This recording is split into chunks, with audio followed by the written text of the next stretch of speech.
मैं डॉक्टर मुकेश चंद। आज हम राजस्थान विश्वविद्यालय जयपुर और महाराजा सूरजमल विश्वविद्यालय भरतपुर की बीए प्रथम वर्ष सेमेस्टर प्रथम हिंदी साहित्य प्रथम प्रश्न पत्र परीक्षा 2023-24 के पाठ्यक्रम में निर्धारित इकाई द्वितीय के प्रथम पाठ ढोला मारूरा दूहा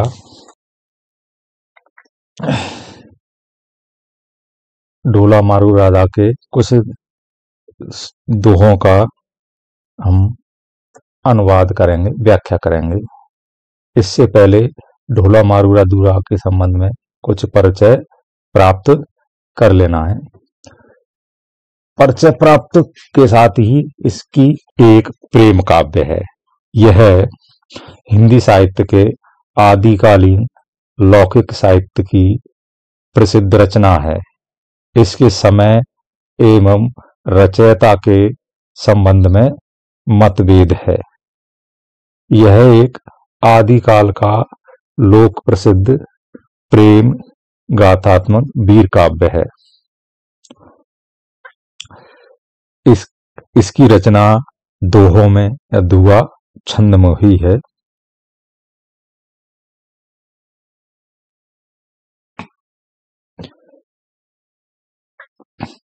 राजस्थान की प्रसिद्ध लोक गाथा ढोला मारू की कथा इसका मूल रूप है। इसमें ढोला नामक राजकुमार, इसका दूसरा नाम साल कुमार भी था, तथा मारवड़ी नामक राजकुमारी की प्रेम कथा का वर्णन है। इसकी प्रेम कहानी हिंदी के प्रारंभिक भक्ति काल के प्रेम मार्गी धारा के कवियों की प्रेम कहानियों की परंपरा से बहुत कुछ मिलती जुलती है।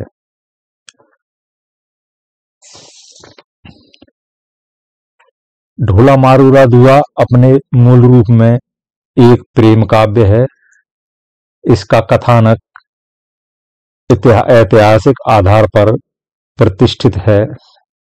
इसका कथानायक नरवर के राजकुमार ढोला है।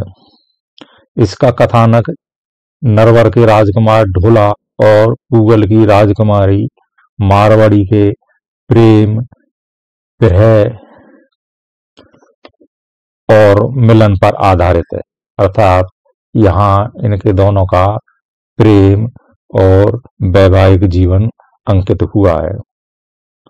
कछवाहा वंश के राजा नल का पुत्र ढोला इस काव्य का नायक है और पूगल देश की राजकुमारी मारवड़ी या मारू इसकी नायिका है। इसकी कथा इस प्रकार है। पूगल देश में एक बार अकाल पड़ जाता है, तो वहां के राजा पिंगल की भेंट नरवर के राजा नल से होती है। यह नल कछवाहा वंश का राजा है। वहां पर पिंगल की रानी अपनी इच्छा से ढोला और मारवड़ी के विवाह का प्रस्ताव पूगल देश के राजा से रखती है और उस समय दोनों का विवाह संपन्न हो जाता है। विवाह के समय मारवड़ी की अवस्था 1.5 वर्ष और ढोला की अवस्था आयु 3 वर्ष होती है। इस कारण जब अकाल समाप्त हो जाता है तो पूगल देश के राजा अपने देश वापस जाते हैं, तो कम आयु या अवस्था की होने पर मारवड़ी को अपने साथ ही ले जाते हैं। वहां मारवड़ी सयानी होने पर अपने बचपन के पति ढोला को स्वप्न में याद करती है और परंतु उससे मिलने के लिए व्याकुल हो जाती है। इधर ढोला को अपने विवाह की सूचना नहीं दी जाती है और उसकी स्मृति भी नहीं रहती है। पूगल देश को दूर समझ करके राजा नल ढोला का दूसरा विवाह मालवा की राजकुमारी मालवड़ी से कर देता है। उधर मारवड़ी या मारू सयानी होने पर ढोला के लिए अनेक संदेश भेजती है, लेकिन मालवड़ी उस संदेश को ढोला तक नहीं पहुंचने देती। बीच में ही उन संदेश वाहकों को या गायब कर देती है या मरवा देती है। एक बार एक सौदागर पूगल पहुंचता है, वहां ढोला के दूसरे विवाह की जानकारी मारवड़ी को देता है। एक रात स्वप्न में मालवड़ी को ढोला दिखाई देता है। स्वप्न में ढोला दिखाई देता है तो मालवड़ी उसको पहचान लेती है और उसके विरह में व्याकुल रहती है। अपनी सहेलियों से वह अपने स्वप्न का वृत्तांत बताती है। सखियां यह निश्चित हो जाने पर कि जो स्वप्न में दिखाई दिया है वो कोई पर पुरुष नहीं बल्कि तेरा पति ढोला ही है। जब संदेश वाहक कोई संदेश लेकर के मारवड़ी के पास नहीं पहुंच पाते, मारवड़ी को सूचना नहीं देते, तो अंत में मालवड़ी लोकगीत में दक्ष ढांडियों के माध्यम से अपना विरह संदेश माल का ढोला के पास भिजवाती है। क्योंकि ढांडियों का काम लोग गाना गजाना था, इसलिए महल में वो आसानी से प्रवेश कर जाते हैं, द्वारपाल वगैरह उसको नहीं रोकते। रात भर ढांडी उस मारवड़ी के विरह संदेश को सुनाते हैं और ढोला उस विरह संदेश को रात भर सुनता है तो उसका प्रेम और विरह जागृत हो जाता है। तो सुबह होने पर उन ढांडियों को बुलाता है और उनसे सारी स्थिति पूछता है। पूछने के बाद उसको अपने बचपन की शादी की स्मृति आ जाती है और वह मारवड़ी के लिए आतुर हो उठता है। परंतु उधर मालवड़ी जो उसकी दूसरी पत्नी है वो ढोला को वहां जाने से रोक देती है और किसी प्रकार से भी एक वर्ष तक उसको रोके रखती है। एक दिन जब मालवड़ी सोई होती एक वर्ष बाद, तो ढोला विरह में इतना तड़पता है तो एक तेज ऊंट पर सवार होकर के मारवड़ी को मिलने के लिए वह चल देता है। रास्ते में उसे उमर सुमरा नाम का एक व्यक्ति मिलता है और जो मालवड़ी से प्रेम करने के लिए उत्सुक था, परंतु मारवड़ी उसको मना कर देती है और शादी करने से इनकार कर देती है। वह ढोला को भड़काता है परंतु ढोला नहीं मानता और वहां पहुंच जाता है। दोनों का मिलन होता है, सारे प्रसन्न होते हैं। वहां से फिर जब वो वापस चलता है, रास्ते में एक राजस्थानी पीवड़ा नाम का उस मारवड़ी को सर्प भी काट लेता है, पर उससे भी एक योगी के द्वारा निवारण हो जाता है और उमर सुमरा के धोखे से भी मालवड़ी ढोले को बचाती है और एक तेज उसी ऊंट पर सवार होकर के वो वापस आ जाता है, नरवर आ जाता है और दोनों का मिलन होता है। मारवड़ी और मालवड़ी दोनों साथ रहती हैं और अंत में दोनों का मिलन सुखद होता है। दोनों ढोला के साथ मारवड़ी और मालवड़ी वे आराम से रहती हैं, अपने वैवाहिक सुख वो देखती हैं। तो ये है अम्ब तजैना कोयना सरवर सालू राज एवई माँ पात्रु आधड़ धऊ अवरा। यहाँ पूगल देश में अकाल पड़ता है तो नरवर देश में आश्रय लेते हैं वहां के राजा रानी। तो उनके साथ उनकी पुत्री जो उस समय 1.5 वर्ष की थी वहां विषाद जाती है। तो वहां नरवर के राजा नल का पुत्र ढोला दिखाई देता है और मारवाड़ी की माँ मतलब पूगल देश की रानी उस पर रीझ जाती है, उसको देख करके उसे पसंद करती है। तो वो सोचती है क्यों ना हम मारवाड़ी और ढोला का विवाह कर दें। तो यह प्रस्ताव अपनी राजा पति के समक्ष रखती है। तो राजा कहता है कि भाई हम परिस्थिति में आए हैं और यदि इस तरह से हम पर विवाह प्रस्ताव रखेंगे तो लोग असाई करेंगे, इसलिए ठीक नहीं है। तो फिर यहाँ इस पहले दोहे में रानी कहती है अम्ब तजैना कोयला सरवर सालू राह राज एभई माँ पात्र आदण दऊ अबरा। अम्ब माने आम का पेड़, तजई माने छोड़ना, तज माने छोड़ना, तजई छोड़ना, नहीं, कोयला माने कोयल पक्षी, सरवर माने सरोवर, सालूरा का सालुर शब्द से बना सालू और सालुर का अर्थ होता है मेढक, राह माने रास्ता।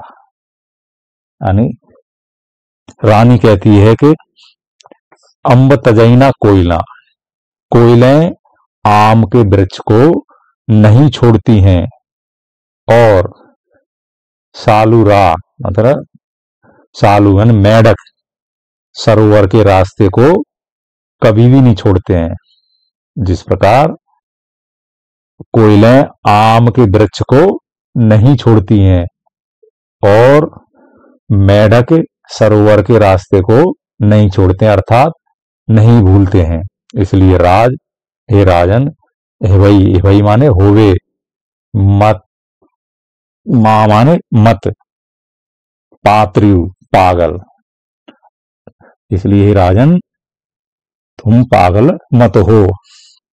आ माने यह, धन माने धन यानी कन्याधन, धऊ माने दे दीजिए या दीजिए, अबराह शब्द बना अवर से, अवर करता दूसरे को। हे राजा अब तुम पागल मत मनो, यह कन्याधन अब दूसरों को दे दीजिए या दूसरों को कन्यादान कर दीजिए। आगे राजा क्या कहते हैं, जीव थे जानो तीव करो, राजा आयस दीग, रानी राजानु कहे ओ महानात्रो कीद। जू माने जैसा, थे माने तुम, जू माने जैसा, थे माने तुम, जानो माने जानो माने जानो, त्यू माने वैसा, करो माने करो। राजा आयस दीग, आयस माने आज्ञा, दीग माने दे दी। राजा ने ऐसा कह करके जैसा तुम उचित समझो वैसा करो, जूथे जानो त्यों करो, जैसा तुम उचित समझो वैसा करो, और राजा ने आज्ञा दे दी। रानी राजानु कहे, यानी रानी माने रानी, राजानु माने राजा से, कही माने कहती है कि ओ माने ये, महा माने हमने, नात्र माने संबंध, कीद माने किया। रानी राजा से कहती है कि यह संबंध हमने किया। ज्यों थे जानो त्यों करो, राजा आयस दीग, रानी राजानु कहू ओ महानात्रो कीद। तुम जैसा उचित समझो वैसा करो, ऐसी आज्ञा राजा ने दे दी। रानी राजा से कहती है कि यह संबंध हमने अब किया। ढोला अगला तीसरा पद है, तीसरा है दोहा। ढोलऊ मारू परनिया बरदल हुआ उछा आ पूगलचा पद्मिनी आ नरवरऊ ना। आने ढोला ढोला ढोला माने ढोला और मारू माने मारवड़ी, परनिया माने परिणय या विवाह हुआ। ढोला और मारवड़ी का परिणय या विवाह हो गया। बरदल बरदल माने बरपक्ष, हुआ माने हुआ, उत्साह माने उत्साह या प्रसन्नता। ढोला और मारू का परिणय या विवाह हो गया और बरपक्ष उत्साह, परपक्ष में उत्साह हुआ या बरपक्ष प्रसन्न हुआ। आ पूगलचा पद्मिनी, और आ माने यह पूगलचा पूगल की पद्मिनी है। पद्मिनी एक श्रेष्ठ स्त्री मानी गई है जो बहुत ही सुंदर होती है। तो यहाँ जब वो ढोला और मारवाड़ी मां सामने विराजमान थे तो उसको देख करके यहाँ कवि कहता है आ पूगलचा पद्मिनी, यह पूगल की पद्मिनी है। औ माने और, वह नरवर चौ नाहा, वह नरवर का अधिपति है। अधिपति यह पूगल की पद्मिनी और वह नरवर का अधिपति है। अर्थात एक बार देखें, ढोला मारू परनिया बरदल हुआ उछा आ पूगलचा पद्मिनी औ नरवर चौ नाम। ढोला और मारू का विवाह संपन्न हुआ, बरपक्ष बहुत ही प्रसन्न हुआ या बरपक्ष में उत्साह हुआ। यह आपूगलचा, यह पूगल की पद्मिनी है और वह नरवर का अधिपति है।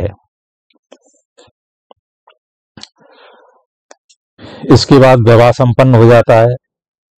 मारवाड़ी 1.5 वर्ष की और ढोला 3 वर्ष का रहता है। तो पूगल का राजा सुकाल होने पर अपने वापस चला जाता है और वो छोटी मारवाड़ी को छोटी समझ के वहां नहीं छोड़ जाता। तो आगे हम देखते हैं। मारुन आखई सकी आज काई उदास काम चित्राम जो दुष्टमयी रूप न भूलई आस। फिर इसके बाद मारवाड़ी वयस्क हो जाती है और एक दिन अपने पति ढोला को स्वप्न में देखती है तो वह अनमनी सी उदास सी रहती है। उसको देख करके मारवाड़ी की सखी कहती हैं, मारवाड़ी की सखी उससे कहती हैं मारन आखई सखी आज से कहां काई उदास। मारन आखई सखी आज स काई उदास काम चित्राम जू दुष्ट मई रूप न भूलई तास। मारन यानी मारवाड़ी, आखई आखई माने कहती हैं, सखी यानी मारवाड़ी की सखी मारवाड़ी सी कहती हैं आज, आज सा माने हो, काई माने क्यों, उदास। मारवाड़ी की सखी मारवाड़ी सी कहती हैं आज तुम क्यों उदास हो। काम, काम करता है कामदेव के समान। चित्राम माने चित्र, काम चित्राम करता है कामदेव के समान चित्र। जू माने जैसा, दिष्ट माने दृष्टि में, दृष्टि में। रूप न भूलई तास, उसका रूप, भूलई माने भूला जाता, तास माने उसका, यानी कामदेव के मारवाड़ी की सखी कहती हैं कि आज तुम क्यों उदास हो। मारवाड़ी उत्तर में कहती हैं कि कामदेव के समान चित्र मेरी दृष्टि में है, मुझे उसका रूप भूला नहीं, भूला ही ना हो तास, उसका रूप भूला नहीं जाता। तो इसके बाद सखियां क्या कहती हैं, अचरज मन अमहा मन अचरज भयउ सखिया आखई एम तई अनदिष्टा सज्जना क्यों कर लागा प्रेम। तो उसकी सखिया कहती हैं अमहा, अमहा माने हमारे, अमहा माने हमारे, मन, मन माने मैं, अचरज माने आश्चर्य, भयउ माने हुआ, सखियां आखई, आखई माने कहती हैं, एम माने इस प्रकार या ऐसे। सखिया इस प्रकार कहती हैं कि हमारे मन में यह अचरज हुआ है कि तई माने तूने, अनदिष्टा माने नहीं देखा या अनदेखा, सज्जना, सज्जना माने प्रियतम, कि तूने अपने प्रियतम को नहीं देखा है। क्यों माने क्यों, क्यों माने क्यों, करी माने कर, तो दोनों को मिलाकर को क्यों कर, लग्गा माने लागा या हुआ प्रेम, कि तूने अपने प्रियतम को देखा नहीं है, फिर क्यों कर तुझे प्रेम लग गया, फिर क्यों प्रेम हो गया। हमारे मन में, उसकी सखियां इस प्रकार कहती हैं कि हमारे यह मन में अचरज हुआ कि तूने अपने प्रियतम को, पति को देखा नहीं है, फिर क्यों कर तुझे प्रेम लग गया, प्रेम हो गया। तो मारवाड़ी के उत्तर में क्या कहती है, जे जिण तिन्हा, जे जिण तिन्हा तना मन ही माही बसत धारई दूध पयो हरे बालक तिम काढ़ंत। जे जीवन माने, जे माने जो या जिस, जीवन माने जीवन, तन्हा माने वह, तन्हा माने उनके, तने, तन माने शरीर, मैं ही, माही माने मैं ही, बसंत माने बसता है। जो जिसका जीवन है वह उसके शरीर में ही बसता है। जे जन जीवन तन्हा तना तन ही मन माही बसंत, जो जिसका जीवन है वह उसके शरीर में ही बसता है। जैसे धारई माने धारा को, दूध, दूध माने दूध, पयोहर माने स्तन, पयोदर, बालक किम, के मन किस प्रकार, काढ़ंत माने निकाल लेता है। तो जिस प्रकार से, जैसे बालक स्तनों में से दूध को किस प्रकार निकाल लेता है, क्योंकि वो उसके जीवन है, दूध बालक का जीवन है, इसलिए अपनी मां के स्तनों में से वह दूध को निकाल लेता है। आगे देखते हैं। इसके बाद 37, 38, 40 इन दोहों में यहां मारवाड़ी के विरह का वर्णन किया है। काफी समय अरसा हो गया, उसके पति मिले नहीं और उसका विरह बढ़ जाता है, तो हर मौसम के हिसाब से उसका विरह उसको तड़पाता है। यहाँ इसमें अगले में देखते हैं 37 में, और इसका पाठ का 7वां। चऊ दिस दामनी सघन गन, चहु दिस दामनी सघन गन, पियो तज तिण बार,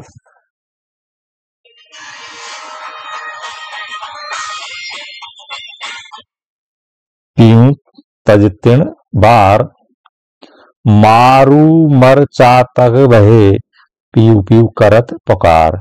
चऊ दिस दामनी सघन घन, पीयू तज तिण बार, मारू मर चातक बहे, पीयू पीयू करत पुकार। चहु, चहु माने चारों, चहु माने चारों, दिशा माने दिशाओं में और, चारों ओर, चारों दिशाओं में। दामनी माने बिजली, सघन माने घनी, घन। पियो, पियो, पियो माने पिया, पति, प्रियतम, तजी माने छोड़ दी, तिण बार, तिण माने इस बार।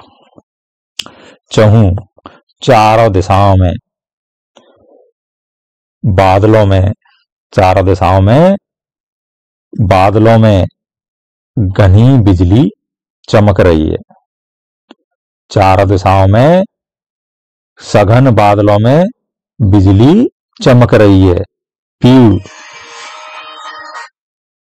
पीयू, प्रियतम, प्रियतम ने तजी, छोड़ दी है। तृण माने ऐसे, ऐसे, तृण माने ऐसे, बार माने अवसर पर। यानी जब बरसात ऋतु का मौसम होता है तो प्रीतम की याद आती है। उस समय कहा है कि चौदिस दामनी सघन घन, पीयू तजी तृण बार, चारों दिशाओं में सघन बादलों में बिजली चमक रही है। ऐसे अवसर पर प्रियतम ने उसे छोड़ दिया है। मारवड़ी, मारू माने मारवड़ी, मर माने मरकर, मारवड़ी मरकर, चातक माने चातक पक्षी, चातक, चातक नामक पक्षी होता है चातक, भय माने हो गई है। मारवड़ी उसके ढोला के भय में मर करके एक तरह से चातक पक्षी हो गई है। इसलिए पीऊ पीऊ करत माने करती है पुकार, पीऊ पीऊ करती रहती है। जिस प्रकार के चातक पक्षी पीऊ पीऊ करता है अपने प्रेमी को छूट जाने, बिछुड़ जाने से, उसी प्रकार से मारवड़ी इस समय चातक पक्षी हो गई है, जो विरह के कारण पीऊ पीऊ करती रहती है, अर्थात अपने प्रियतम को पुकार करती रहती है। अगला देखो 8वां और इसका 38वां डोला मारू जाकर। पावस आयो साहिबा, बोलर लागा मोर, कंता तू घर आव नहीं, जोवन की दऊ जोर। पावस, पावस माने वर्षा ऋतु, पावस माने वर्षा ऋतु, आयो माने आ गई, साहिबा, साहिबा माने प्रियतम, बोलर लागा, बोलर माने बोलने, लागा माने लागा, मोर माने मोर, मोर नामक पक्षी। यानी वर्षा ऋतु आ गई प्रियतम, हे प्रियतम, साहिबा हे प्रियतम, पावस आयो, पावस ऋतु आ गई है। इसलिए बोलर माने बोलने, लागा माने लगे हैं, मोर, मोर बोलने लगे हैं। कंता, हे कंत, कंता हे कंत या हे प्रियतम, तू घर आव नहीं, तू घर आया नहीं है, आव माने आया, नबी माने नहीं है, जोवन, जोवन माने यौवन, की दो माने किया है, जोर, यौवन ने जोर किया है, अर्थात यौवन ने अपना वेग या प्रभाव डाल रखा है। हे प्रियतम तू घर आया नहीं है, और इधर यौवन ने अपना प्रभाव दिखा रखा है। चलो आगे देखते हैं इसी में क्रम में। राजा प्रजा गुणीय जन, राजा प्रजा गुणीय जन, कवि जन पंडित पात, सगला मन उछब हुआ, बूट है तो बरसात। यहां भी बरसात के मौसम में ही उसी क्रम में यहाँ का है राजा, प्रजा माने प्रजा, राजा प्रजा, गुणीय जन यानी गुणीजन, कविजन, कविजन, पंडित, पात माने वृक्षों के पत्ते, राजा प्रजा गुणीजन कविजन पंडित और वृक्षों के पत्ते, सभी के पत्ते, सगला माने सभी, सगला माने सभी के, मन, मन मन में, ऊछब, ऊछब माने उत्साह या उल्लास, औ माने हुआ, राजा प्रजा गुणीजन कविजन पंडित और बरसात, पंडित और वृक्षों के पत्ते, सभी के मन में उल्लास हुआ है। बूढ़ है तो माने बरसते ही, बूढ़ है तो माने बरसते ही बरसात, यानी बरसात के बरसते ही राजा प्रजा गुणीजन कविजन पंडित और पत्तों, पेड़ के पत्तों, सभी के मन में उल्लास हुआ है। तो क्या बरसात ऋतु आ गई है। आगे देखते हैं। अगला है बरसात का ही मौसम चल रहा है, बरसात के ही उसी क्रम में यहाँ जल थल, थल जल, जल थल, थल जल, हुई रहे रहु बोलर बोलई मोर किंगार, श्रावण दुवर हे सखी यहाँ तुझ प्राण आधार। यानी जल थल, जल स्थल सा, थल माने स्थल, जल स्थल सा और स्थल जल सा, हुई माने हो रहे हैं, जल स्थल सा और स्थल जल सा, मतलब जल धरती सा और धरती जल सा, मतलब जल मग्न हो रहा है सभी जगह। हुई, हुई माने हो, रहे माने रहे हैं, बोलई बोल रहे हैं, मोर किंगार किनारे माने तट पर, अन जल जल स्थल सा और स्थल जल सा, वही माने रहे हो रहा है, बोलई मोर किंगार, किंगा मारे किनारे, किनारे मोर बोल रहे हैं, सभी जगह जल जल ही जल है और उन जल के किनारे मोर बोल रहे हैं। श्रावण दुवर हे सखी, श्रावण दुवर हे सखी, हे सखी श्रावण का महीना, श्रावण माने श्रावण का मास, श्रावण का महीना, दुवर, दुवन माने दुष्कर, दुवर माने दुष्कर कठिन हो रहा है, कि हाँ मुझ प्राण आधार, मेरे प्राण आधार प्राणों के आधार, श्रावण का महीना, ए सखी श्रावण का महीना बड़ा दुष्कर हो रहा है, कठिन हो रहा है, कहाँ है मुझ प्राण आधार, मेरे प्राणों के आधार अर्थात मेरे प्रियतम पति कहाँ हैं, मुझे दिखाई नहीं दे रहे हैं। अगला पद है ए सारस, ए सारस कही जई, ए सारस कही जई पशु पंछी केरा राव, उवे बोलिया सर ऊपरई था की दी अनुराव। ए माने ये, सखी कहती है यहां सखी करी ए सारस, ये सारस, सारस पक्षी होते हैं, कहलाई मतलब कहलाई माने कहलाते हैं, पशु माने पशु, पंखी माने पक्षी, केरा, केरा माने के, राव माने राजा। उसकी सखी कहती है कि ये सारस पशु पक्षियों के राजा कहलाते हैं, ए सारस कह जई पशु पंछी केरा राव, राव माने राजा।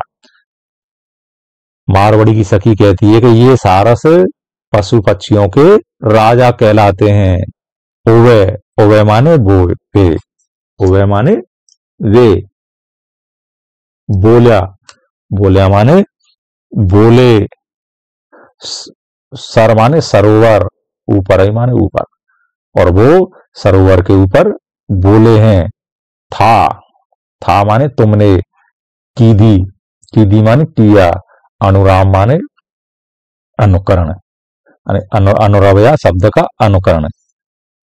सखी कहती है कि ये सारस पशु पक्षियों के राजा कहलाते हैं और वे सरोवर के तट पर बोले हैं और तुमने उनका अनुकरण किया, अर्थात तुमने भी जैसे सारस पक्षी एक दूसरे के प्रेम के लिए अनुकरण करते हैं विरह में, ऐसे ही तूने भी उनका अनुकरण किया, अर्थात तुझे भी अपने प्रियतम की याद आ रही है, प्रियतम का विरह सता रहा है। अब आगे देखते हैं कि वहां प्रियतम से मिलने के लिए जाने में बड़ी परेशानी है, तो क्या क्या कठिनाई है यहाँ वर्णन करते हुए यहाँ कवि क्या कहता है, आड़ा डूंगर दूर घर, आड़ा डूंगर दूर घर, बनई न जाई भक्त सजन संदेशई कारणई हिय हिलु सही नित। आड़ा, आड़ा माने बीच में, कितना आड़े में भी आड़ा आ गया, बीच में आ गया, डूंगर, डूंगर मान पहाड़ या पहाड़ी, दूर घर, बनई, बनई माने बनता, ना जाणई भत्त, भत्त माने भांति या किसी प्रकार, भत्त माने भांति, भत्त माने भांति या किसी प्रकार। आड़ा डूंगर दूरगर बनई न जाणई भत्त, यानी बीच में पहाड़, बीच में पहाड़ है, आड़ा डूंगर बीच में पहाड़ है, दूर घर और प्रियतम का घर दूर है। बने इसलिए वहां जाना किसी भी भांति, जाने भत्त यानी किसी भी भांति जाना नहीं बनता है। सज्जन, अगली लाइन में देख, सज्जन माने प्रियतम, सज्जन साजन, प्रियतम संदेश ही मिलने के, संदेही इसलिए प्रियतम से मिलने के, कारण माने वास्ते, कारण माने वास्ते, ही माने हृदय, इल्लू से माने लालायत रहता है, नित्य, नित्य माने नित्य रोजाना, इल्लू से माने लालायत रहता है। और प्रियतम से मिलने के कारण मेरा हृदय रोजाना, नित्य रोजाना लालायत रहता है। आड़ा डूंगर बीच में पहाड़ है और प्रियतम का घर दूर है, इसलिए किसी भी भांति किसी भी प्रकार जाना नहीं बनता है, परंतु प्रियतम से मिलने के वास्ते मेरा हृदय नित्य ही लालायत रहता है। चलो आगे देखते हैं, आगे इसी क्रम में आड़ा डूंगर बन घना, अगला है 13वां, आड़ा डूंगर बन घना खरा पियरा मित्र, देह विधाता पंखड़ी मिल मिल आवूं नित्य। यहां भी आड़ा माने बीच में है, डूंगर माने पर्वत या पहाड़ है, बीच में जहां प्रियतम रहते हैं वहां से पहुंचने के लिए बीच में पहाड़ हैं। वन घना यानी वन माने जंगल, घना माने घने हैं और घने जंगल हैं। खरा, खरा माने सच्चा, प्यारा, प्यारा माने प्यारा, प्रिय, मित्र माने मित्र, यानी मित्र माने मित्र या प्रियतम। बीच में पहाड़ हैं, पर्वत हैं और घने जंगल हैं और मेरा प्रियतम बड़ा ही प्यारा और सच्चा है, इसलिए उससे मिलना बहुत ही आवश्यक है। इसलिए क्या है, देह, देह माने दे दो, देह माने दे दो, विधाता माने हे ईश्वर मुझे दे दो। पंखड़ी, पंखड़ी माने पांख, पांख जो होते हैं पक्षियों को लगते हैं, इसलिए विधाता मुझे तुम पंखड़ी दे दो।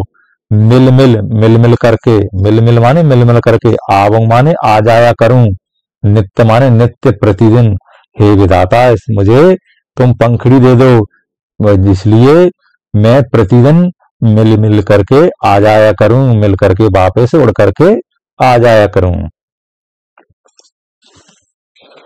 अगला देखें, अब यहां मारवाड़ी जब ढांडियों को ढोला के पास भेजती है तो वहां अपना वो संदेश देती है। वो ढांडियों से क्या कहती है, ढांडी जे साहब मिलई यूं दाख बिया जाए, आख्या सीप विकास या स्वाति जा बरसऊ आए। कदिए ढांडी, हे ढांडियो, ढांडी जे माने यदि, हे ढांडी जे माने यदि, साहेब माने प्रियतम, मिलई माने मिले, हे ढांडी यदि मेरे प्रियतम मिले तो यूं माने इस प्रकार या यों, दाख बिया का मतलब कहना, जाए माने जा करके, हे ढांडी तुम जा करके वहां, यदि तुम्हें मेरे प्रियतम मिले तो इस प्रकार कहना कि आख्या माने आंख रूपी, आख्या माने आंख रूपी, सीप विकसियां माने विकसित हो गई हैं, और तुम स्वाति जा माने बन करके, स्वाति माने जा माने बन करके, बरसऊ आए, बरसऊ माने बरसो, आए माने आकर के। जिस प्रकार से स्वाति नक्षत्र में, सीपी में स्वाति नक्षत्र, वो उसकी बूंद पड़ने, स्वाति नक्षत्र होता है और एक सीपी होती है, तो स्वाति नक्षत्र के समय जब सीपी में यदि वो उसकी बूंद बन जाती है तो वो क्या बन जाती है, मोती बन जाती है। तो उसी का यहाँ उदाहरण देते हुए या दृष्टांत देते हुए यहाँ मारवाड़ी कह रही है ढांडिया से कि मेरी आंखें सीप विकासियां, मेरी आंखें क्या है, सीपी के रूप में। और यदि यदि तुम्हें मुझे वहां प्रियतम मिले और तुम वहां जाकर के कहना कि आंख रूपी सीप विकसित हो गई हैं और तुम स्वाति नक्षत्र बन करके जाकर के वहां बरस जाओ और साथ उनको उसको सुख प्रदान करो। अब अंत में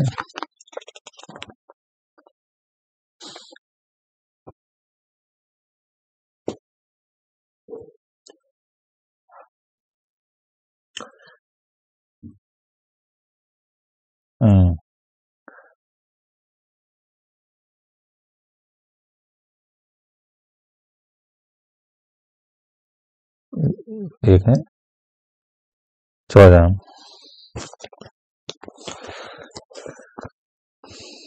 मारवाड़ी का संवेद यहाँ इसमें 14 में मारवाड़ी का ढांडियों को संदेश है, ढांडियों को भेजती है संदेश देने के लिए। तो क्या कहती है, ढांडो एक संदेश लऊ प्रीतम कैया जाय साधन बलि कोयला वही भसम डिडो लिसी आय। कि हे ढांडो, हे ढांडियो, एक संदेशड़ा माने संदेशा, प्रीतम माने प्रियतम से, कैया माने कहना, जाय माने जाकर के, तुम जाकर के मेरे प्रियतम से एक संदेश कहना। सा माने तुम्हारी, धन माने प्रेयसी स्त्री, सा धन प्रेयसी माने, बलि माने जल करके, बलि माने जल करके, कोयला माने कोयला, भई माने हो गई है, बसम माने राख, ढंडोसली माने ढूंढना या इकट्ठा कर लेना, आय माने आकर के। हे ढांडियो, एक संदेश जाकर के तुम मेरे प्रियतम से कहना कि सा माने तुम्हारी, धन माने स्त्री या प्रेयसी, जल करके, बलि माने जल करके, कोयला हो गई है, इसलिए तुम आकर के, आई माने आकर के, ढूंढना, ढंडोसलिसी माने ढूंढना, भसम, तुम्हारी प्रेयसी जल करके कोयला हो गई है, इसलिए तुम आकर के यहाँ तुम भस्म या राख ढूंढना। इसी क्रम में आगे क्या है, ढांडी जे साहेब मिलई, ढांडी अगला है, ढांडी जे साहेब मिलई यूं दाख बढ़िया जाए आंखें सीप विकास या स्वाति जा बरसऊ आए। खे ढांडी जे यदि, साहेब माने प्रियतम, मिलई माने मिले तो, यूं माने इस प्रकार या यों, दाख बिया, दाखिया मतलब कहना, जाए माने जा करके, खे ढांडी तुम जा करके यदि तुम्हें प्रियतम मिले तो इस प्रकार कहना कि आंखें सीप विकासियां, आंख रूपी सीप विकासियां विकसित हुई हैं, हो गई हैं, स्वाति नक्षत्र, जाय माने बन करके, बरसो माने बरसो, आय माने आकर के, आंख रूपी सीपियां विकसित हो गई हैं और तुम स्वाति की बूंद बन करके बरसो, तुम आकर के स्वाति की बूंद बन करके बरसो।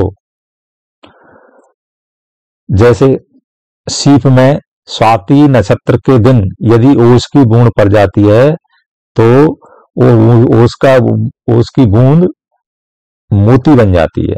तो ऐसे ही यहाँ उसी का दृष्टांत देते हुए यहाँ कहा, आंखियां सीप विकासियां स्वाति या बरसा हुआ, जो मारवाड़ी की आंख है वो फूल करके क्या है, प्रियतम की आस जो रही है, दिखाई दे रही है। तो वहां के ये है, आंख रूपी सीपियां विकसित हो गई हैं, तुम स्वाति की बूंद भर करके आकर के बरस जाओ। तो यहां तक हमारी व्याख्याएं पूरी हो जाती हैं।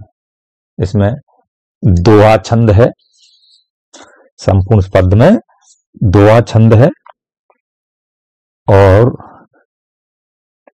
यहां राजस्थानी ब्रजभाषा मिश्रित राजस्थानी भाषा का प्रयोग हुआ है, अर्थात इसको हम डिंगल पिंगल की भाषा कह सकते हैं।